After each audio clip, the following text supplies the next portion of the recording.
मैं पूजा बेतलिया गुरुकुल एकेडमी से आपकी हिंदी टीचर आज आपको क्लास 7th का 5वां पाठ पढ़ाऊंगी, मिठाई वाला। इसके लेखक है भगवती प्रसाद वाजपेयी, है ना। बहुत ही मीठे स्वरों के साथ वह गलियों में घूमता हुआ कहता, बच्चों को बहलाने वाला, खिलौने वाला। बच्चों को गलियों में घूमता हुआ कौन आता है? खिलौने वाला आता है। वो ऐसे बोलता है, बच्चों को बहलाने वाला, खिलौने वाला। इस अधूरे वाक्य को वह ऐसे विचित्र किंतु मादक मधुर ढंग से गाकर कहता कि सुनने वाले एक बार अस्थिर हो उठते। उसके स्नेहाभिषिक्त कंठ से फूटा हुआ गान सुनकर निकट के मकानों में हलचल मच जाती। छोटे छोटे बच्चों को अपनी गोद में लिए युवतियां चिको को उठाकर छज्जों पर नीचे झांकने लगती। गलियों और उनके अंतर्व्यापी छोटे छोटे उद्यानों में खेलते और इठलाते हुए बच्चों का झुंड उसे घेर लेता और तब वह खिलौने वाला वहीं बैठकर खिलौनों की पेटी खोल देता। खिलौने वाला जब खिलौने बेचने आता है तो गलियों में एकदम इतने मधुर आवाज में वो है ना ऐसा बोलता है, कंठ से, मुंह, गले से, कि उसके मकानों में हलचल मच जाती है। मकान बच्चों अपनी छोटे बच्चों को अपनी गोद में ले युवतियां चीखों को मतलब बाहर झांक के छज्जों पर नीचे झांकने लगती है और उन्हें बच्चों का झुंड उन्हें घेर लेता है। खिलौने वाला वहीं बैठकर खिलौनों की पेटी खोल देता है। बच्चे खिलौने देखकर पुलकित हो उठते हैं। वे पैसे लाकर खिलौने का मोल भाव करने लगते। पूछते, इसका दाम क्या है? छोटे बच्चे बोलते ना तोते तोते, ओल इचका। खिलौने वाला बच्चों को देखता और उनकी नन्ही नन्ही उंगलियों से पैसे ले लेता और बच्चों की इच्छा अनुसार उन्हें खिलौने दे देता। खिलौने लेकर फिर बच्चे उछलने कूदने लगते और बहलाने वाला, खिलौने वाला उछलने कूदने लगते और तब फिर खिलौने वाला उसी प्रकार गाकर कहता, बच्चों को बहलाने वाला, खिलौने वाला। सागर की हिलोर की भांति उसका यह मादक गान गली भर के मकानों में इस ओर से उस ओर तक लहराता हुआ पहुंचता और खिलौना वाला आगे बढ़ जाता। राय विजय बहादुर के बच्चे भी एक दिन खिलौने लेकर घर आए। वे 2 बच्चे थे, चुन्नू और मुन्नी। किसके बच्चे थे? राय विजय बहादुर के बच्चे, है ना। बच्चे खिलौने, चुन्नू और मुन्नी। चुन्नू जब खिलौने ले आया तो बोला, मेला गोला केचा सुंदर ले। बच्चे खिलौने लेके आते हैं ना, तो फिर 2 भाई है, चुन्नू मुन्नू फिर बोलते, मुन्नू बोला, और देखो मेरा केचा सुंदर है। एक दूसरे से बात कर रहे हैं कि मेरा घोड़ा कितना अच्छा है, और तो देखो मेरा भी अच्छा है, तोते तोतले में बोलते हैं। दोनों अब अपने हाथी घोड़े लेकर घर घर में उछलने लगे। इन बच्चों की माँ रोहिणी कुछ देर तक खड़े खड़े उनका खेल निरखती रही। अंत में दोनों बच्चों को बुलाकर उसने पूछा, अरे ओ चुन्नू मुन्नू, ये खिलौने वाले तुमने कितने में लिए हैं? मुन्नू बोला, 2 पैसे में खिलौने वाला दे गया है। रोहिणी सुनने लगी, इतने सस्ते कैसे दे गया है? कैसे दे गया है? यह तो वही जाने, लेकिन दे तो गया ही है, इतना तो निश्चय है। एक जरा सी बात ठहरी। रोहिणी अपने काम में लग गई। फिर कभी उसे इस बात विचार करने की आवश्यकता भी भला क्यों पड़ती? खिलौने वाला आया, बच्चों ने लिए, कितने में लिए, इतने सस्ते क्यों देके गया? उसके मन में वो कह रही है, क्या दे के गया होगा, क्या बता। उसके बाद में वो काम में लग गए और उसको फिर उस विचार करने की आवश्यकता का भी नहीं पड़ी। फिर 6 महीने बाद आपस नगर भर में 2-4 दिनों में एक मुरली वाले आने के समाचार फैल गया। मुरली वाले लोग कहने लगे, भाई वाह, मुरली बजाने वह एक ही उस्ताद है। मुरली बजा का गाना सुनाकर वह मुरली बेचता भी है, सो भी 2-2 पैसे में। भला इसमें उसे क्या मिलता होगा? मेहनत भी तो ना आती होगी। एक व्यक्ति ने पूछ लिया, कैसा है वह मुरली वाला? मैंने तो उसे नहीं देखा। उत्तर मिला, उम्र तो उसकी अभी अधिक न होगी, ये 30-32 का होगा। दुबला पतला गोरा युवक है, बीकानेरी रंगीन साफा बांधता है। वही तो नहीं है जो पहले खिलौने बेचा करता था? क्या वो पहले खिलौने भी बेचा करता था? हाँ, जो आकर प्रकार तुमने बतलाया उसी प्रकार वह भी था। तो वही होगा, पर भाई है वह एक उस्ताद। प्रतिदिन इसी प्रकार उस मुरली वाले की चर्चा होती। प्रतिदिन नगर की प्रत्येक गली में उसका मादक मृदुल स्वर सुनाई पड़ता। बच्चों को बहलाने वाला, मुरलिया वाला। पहले क्या बोलता था? बच्चों को बहलाने वाला, खिलौने वाला। बोल रहा है वो बच्चों को बहलाने वाला, मुरलिया वाला। रोहिणी ने भी मुरली वाले का यह स्वर सुना।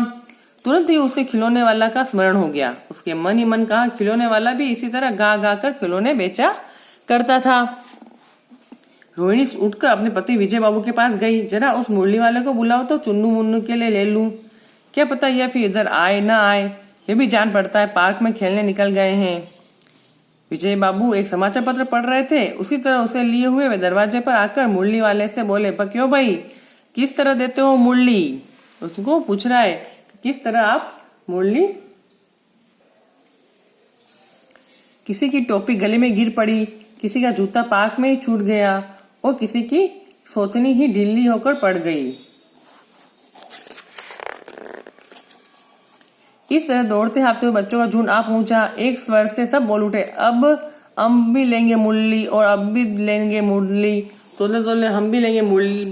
मुरली मुरली मुरली को ऐसे बोल ले, मुरली मुरली बोल रहे छोटे बच्चे। मुरली वाला हर्ष गदगद हो उठा, सबको देंगे भैया, लेकिन जरा रुको, ठहरो, एक एक को देने दो। अभी इतनी जल्दी हम कहीं लौट थोड़ी जाएंगे, बेचने तो आए हैं और है भी इस समय मेरे पास एक दो नहीं, पूरी 57 है। कितनी बोला उनने? पूरी 57 है मेरे पास। हाँ बाबूजी, क्या पूछा था आपने, कितने में दी तो वैसे मैंने 3-3 पैसे के हिसाब से, पर आपको 2-2 पैसे में ही दे दूंगा। विजय बाबू भीतर बाहर दोनों रूपों में मुस्कुरा दिए, मन ही मन करने लगे, कैसा है, देता तो सबको इसी भाव से, पर मुझ पर उल्टा एहसान लाद रहा है। फिर बोले, तुम लोगों की झूठ बोलने की आदत होती है, देते होंगे सभी को 2-2 पैसे में, पर एहसान का बोझा मेरे ही ऊपर लाद रहे हैं। उसके ऊपर बड़ा पड़ता है कि सबको 2-3 पैसे में 2-2 पैसे में देते होंगे, पर मेरे को ऊपर ऐसे बोला तुम 2-2 पैसे में ले लो। मूल्य वाला एकदम प्रतिभ हो उठा, बोला, आपको क्या पता बाबूजी की इसकी असली लागत क्या है? यह तो ग्राहकों का दस्तूर होता है कि दुकानदार चाहे हानि उठाकर चीजें क्यों न बेचे, पर ग्राहक यही समझते हैं कि दुकानदार मुझे लूट रहा है। आप भला काहे को विश्वास करेंगे? लेकिन सच पूछिए तो बाबूजी, असली दाम 2 ही पैसा है। आप कहीं से 2 पैसे में ये मूल्य नहीं पा सकते। मैंने तो पूरी 1000 बनवाई थी, तब मुझे इस बात पड़ी है। विजय बाबू बोले, अच्छा मुझे ज्यादा वक्त नहीं, जल्दी से दो ठो निकाल लो। 2 मूल्य लेकर विजय बाबू फिर मकान के भीतर पहुंच गए। मूल्य वाला देर तक उन बच्चों के झुंड में मूल्य बेचता रहा। उसके पास कई रंग की मूर्तियां थी। बच्चे जो रंग पसंद करते मूर्ति वाला उसी रंग की मूर्ति निकाल देता। ये बड़ी अच्छी मूर्ति है, तुम यही ले लो बाबू। राजा बाबू, तुम्हारे लायक तो बस यह है। हाँ भैया, तुमको वही देंगे, ये लो। तुमको कैसी ना चाहिए? ये नारंग रंग की? अच्छा वही लो, ले आए पैसे। अच्छा ये लो, तुम्हारे लिए मैंने पहले ही से ये निकाल रखी है। तुमको पैसे नहीं मिले? तुमने अम्मा से ठीक तरह मांगे न होंगे। धोती पकड़ के पैरों में लिपट कर अम्मा से पैसे मांगे जाते हैं बाबू। हाँ फिर आ जाओ, अब की बार मिल जाएंगे, दुअन्नी है तो क्या हुआ, ये ले लो पैसे, वापस लो। ठीक हो गया ना हिसाब? मिल गए पैसे? देखो मैंने तरकीब बताई ना। अच्छा अब तो किसी को नहीं लेना है, सब ले चुके। तुम्हारी माँ के पास पैसे नहीं है? अच्छा तुम भी ये ले लो। अच्छा तो अब मैं चलता हूँ। इस तरह मुरली वाला फिर आगे बढ़ गया। आज अपने मकान में बैठी हुई रोहिणी मुरली की बाले की सारी बातें सुनती रही। आज भी उसने अनुभव किया, बच्चों के साथ इतने प्यार से बातें करने वाला फेरी वाला पहले कभी नहीं आया। फिर वह सौदा भी कैसा सस्ता बेचता है, भला आदमी जान पड़ता है। समय की बात है, जो बेचारा इस तरह मारा मारा फिरता है, पेट जो न कराए सो थोड़ा। इसी समय मुरली वाले का क्षीण स्वर दूसरी निकट की गली में सुनाई पड़ा, बच्चों को बहलाने वाला मुरलिया वाला। रोहिणी इसे सुनकर मन ही मन कहने लगी, और स्वर मीठा है इसका। बहुत दिनों तक रोहिणी को मुरली वाले का मीठा स्वर और उसके बच्चों के प्रति वे स्नेह सिक्त बातें याद आती रही। महीने के महीने आए और चले गए, फिर मुरली वाला न आया। धीरे धीरे उसकी स्मृति भी क्षीण हो गई। फिर 8 मास बाद कौन आया? सर्दी के दिन थे। रोहिणी स्नान करके मकान की छत पर चढ़कर आजानुलंबित केश मतलब अपने बालों को केश को सुखा रही थी। इस समय नीचे की गली से सुनाई पड़ा, बच्चों को बहलाने वाला मिठाई वाला। अब कौन आया? बच्चों को बहलाने वाला मिठाई वाला। मिठाई वाले का स्वर उसके लिए परिचित था। झट से रोहिणी नीचे उतर आई। उस समय उसके पति मकान से नहीं थे। हाँ, उसकी वृद्धा दादी थी। रोहिणी उनके निकट आकर बोली, दादी चुन्नू मुन्नू के लिए मिठाई लेनी है, जरा कमरे में चलकर ठहराओ। मैं उधर कैसे जाऊं, कोई आता न हो, जरा हटकर मैं भी चिक की ओर में बैठी रहूंगी, मतलब आड़ में, पर्दे के पीछे। चिक मतलब पर्दे के पीछे। दादी उठकर कमरे में आकर बोली, ए मिठाई वाले इधर आना। मिठाई वाला निकट आ गया, बोला, कितनी मिठाई दूं माँ? ये नए तरह की मिठाइयां आई, रंग बिरंगी, कुछ खट्टी, कुछ मीठी, जायकेदार, बड़ी देर तक मुंह में टिकती है, जल्दी नहीं घुलती, बच्चे बड़े चाव से चूसते हैं।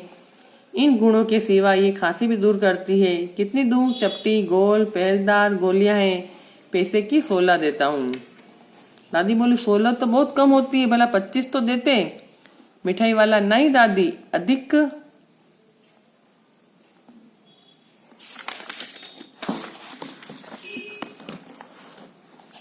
अधिक नहीं दे सकता, इतना भी देता हूँ।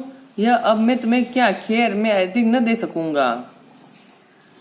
रोहिणी दादी के पास ही थी, बोली दादी फिर भी काफी सस्ता दे रहा है, 4 पैसे की ले लो, यह पैसे रहे। मिठाई वाला मिठाइयाँ गिनने लगा। तो 4 की दे दो। अच्छा 25 नहीं सही 20 ही दो। अरे हाँ मैं बूढ़ी हुई मोलभाव, अब मुझे ज्यादा करना आता भी नहीं। कहते हुए दादी के पोपले मुंह से जरा सी मुस्कुराहट फूट निकली। रोहिणी ने दादी से कहा, दादी इनसे पूछो तुम शहर में और कभी भी आए थे या पहली बार आए हो? यहाँ के निवासी तो तुम ही हो नहीं? दादी ने इस कथन को दोहराने की चेष्टा की थी कि मिठाई वाले ने उत्तर दिया, पहली बार नहीं और भी कई बार आ चुका हूँ। रोहिणी चिक की आड़ से बोली, पहले यही मिठाई बेचते हुए आए थे या और कोई चीज लेकर? मिठाई वाला हर्ष, संशय और विश्वासी भाव से डूकर बोला, इससे पहले मूली लेकर आया था, उससे पहले खिलौने लेकर आया। रोहिणी का अनुमान ठीक निकला। अब तो वह उससे और भी कुछ बातें पूछने के लिए अस्तर उठी। वह बोली, इन व्यवसाय में भला तुम्हें क्या मिलता होगा? वह बोला, मिलता भला क्या है, यही खाने भर को मिल जाता है, कभी नहीं भी मिलता है, पर हाँ संतोष, धीरज और कभी कभी असीम सुख जरूर मिलता है, और यही मैं चाहता भी हूँ। सो कैसे, वह भी बताओ। अब व्यर्थ उन बातों की क्यों चर्चा करूं, उन्हें आप जाने ही दो। उन बातों को सुनकर आपको दुख ही होगा। जब इतना बताया है तब और भी बता दो, मैं बहुत उत्सुक हूँ। तुम्हारा हर्जा न होगा, मतलब तुम्हारा कुछ नहीं होगा, मिठाई में और भी ले लूंगी। अतिशय गंभीरता के साथ मिठाई वाले ने कहा, मैं भी अपने नगर का प्रतिष्ठित आदमी था। मकान, व्यवसाय, गाड़ी, घोड़े, नौकर, चाकर सभी कुछ था। स्त्री थी, छोटे छोटे 2 बच्चे भी थे। मेरा वह सोने का संसार था। बाहर संपत्ति का वैभव था, पिता सांसारिक सुख था। स्त्री सुंदर थी, मेरे प्राण थी। बच्चे ऐसे सुंदर थे जैसे सोने के सजीव खिलौने। उनकी अटखेलियों के मारे घर में कोलाहल मचा रहता था। समय की गति, विधाता की लीला अब कोई नहीं है। दादी, प्राण निकाले नहीं निकले, इसलिए अपने उन बच्चों की खोज में निकला हूँ। वे सब अंत में होंगे तो यहीं कहीं, आखिर न कहीं तो जन्मे ही होंगे। उस तरह रहता, गुल गुल कर मरता, इस तरह सुख संतोष के साथ मरूंगा। इस तरह के जीवन में कभी कभी अपने उन बच्चों की एक झलक सी मिल जाती है। ऐसा जान पड़ता है जैसे वे इन्हीं में उछल उछल कर हंस खेल रहे हैं। पैसों की कमी थोड़े ही है, आपकी दया से तो पैसे तो काफी है। जो नहीं है इस तरह उसी को पा जाता हूँ। रोहिणी ने मिठाई वाली को देखा और उनकी आंखें आंसुओं से तर है। इसी समय चुन्नू मुन्नू आ गए। रोहिणी से लिपटकर उनका आंचल पकड़ बोले, अम्मा मिठाई मुझसे लो। यह कहकर तत्काल कागज की 2 पुड़ियां मिठाइयों से भरी मिठाई वाले ने चुन्नू मुन्नू को दे दी। रोहिणी ने भीतर से पैसे फेंक दिए। मिठाई वाले ने पेटी उठाई और कहा, अब इस बार ये पैसे न लूंगा। दादी बोली, अरे अरे न न, अपने पैसे लिए जा भाई। अब तक आगे फिर सुने पड़ा उसी प्रकार माधुक मधुर स्वर में बच्चों को बहलाने वाला मिठाई वाला। समझ में आया? पहले सबसे पहले वो खिलौने लेकर आया, फिर मुरली और फिर मिठाई लेके। तीनों में वही आदमी था। वो पैसे के लिए नहीं, वो बच्चों की खुशी के लिए, इसलिए कम पैसे में भी अपनी चीजें दे देता था। उसको संतोष मिलता था बच्चों से बेचने में, उसको बात करने में, उनको करने में। ठीक है।